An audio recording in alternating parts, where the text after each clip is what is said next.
We are about to miss our cruise ship in a very remote port of Iceland. There's 28 of us on a bus. We're a group of world schooling families that travel together to different destinations around the world. And this time we are taking a cruise around Iceland, Greenland, Norway, Faroe Islands, Shetland Islands, which is in Scotland. And the driver or us, whoever, somehow misunderstood when the last tender is. In case you're not aware, a tender boat is when the ship can't dock, like there's no dock facilities, too rural, and so it anchors out at sea, and then these lifeboats, big lifeboats, tender boats, they ship passengers from the ship to the shore and back.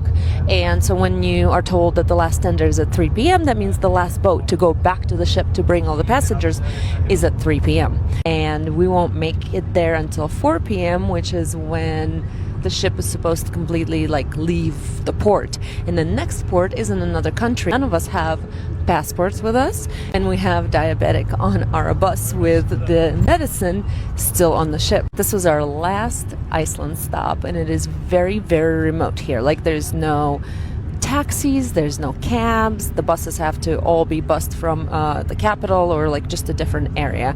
And so we took a tour to go see the Iceland Glacier Lagoon, which is like a lagoon filled with all kinds of icebergs, and take a amphibian vehicle, which is like a truck that then turns into a boat and goes through all the different icebergs in the bay, which we did, and that was amazing. Then we did a stop at the Diamond Beach, which is a black beach that has little tiny and sometimes not so tiny icebergs and pieces of ice on there.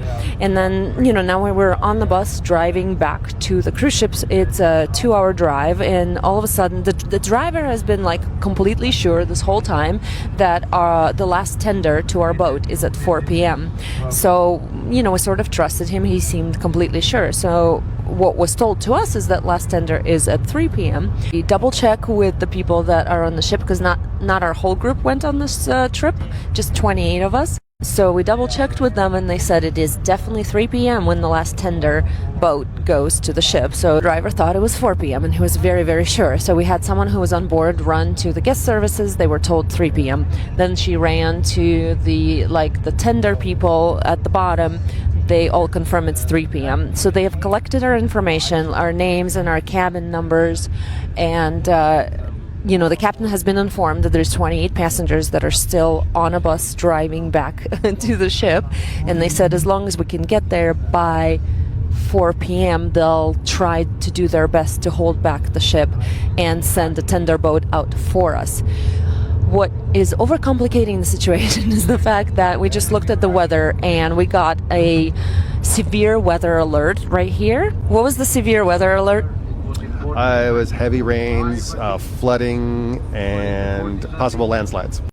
Okay, so that's what we're trying to avoid right now. That's where we're going. That's where our ship is at. So while the weather right now is okay by Iceland standards, you can see it's a little bit foggy, but it's not really raining that much.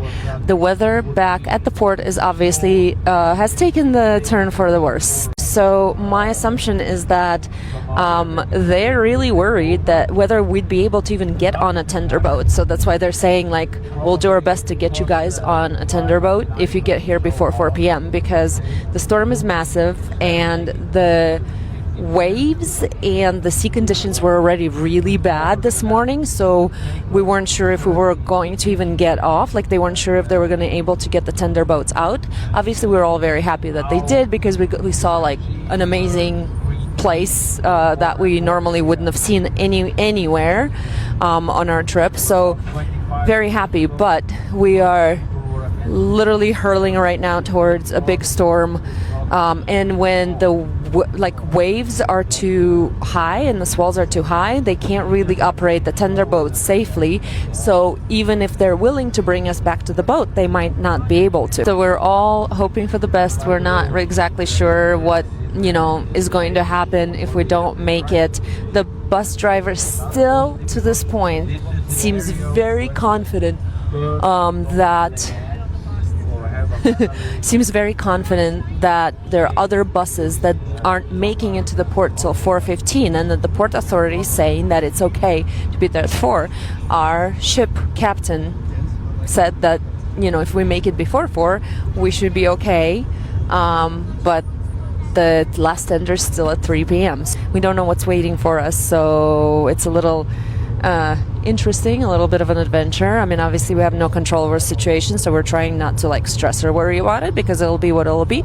But I'm curious what's going to happen if we actually don't make it on the boat and have to somehow make our way to Faroe Islands. Next stop is in Faroe Islands, which is in the middle of the Atlantic Ocean. So I'll keep everyone updated on what is happening. I think we have another hour still to drive, and then hopefully, fingers crossed, here I'm crossing my fingers crossed, we will make it. Otherwise 28 of us are gonna have to maybe bunk at the driver's house and sleep on the floor.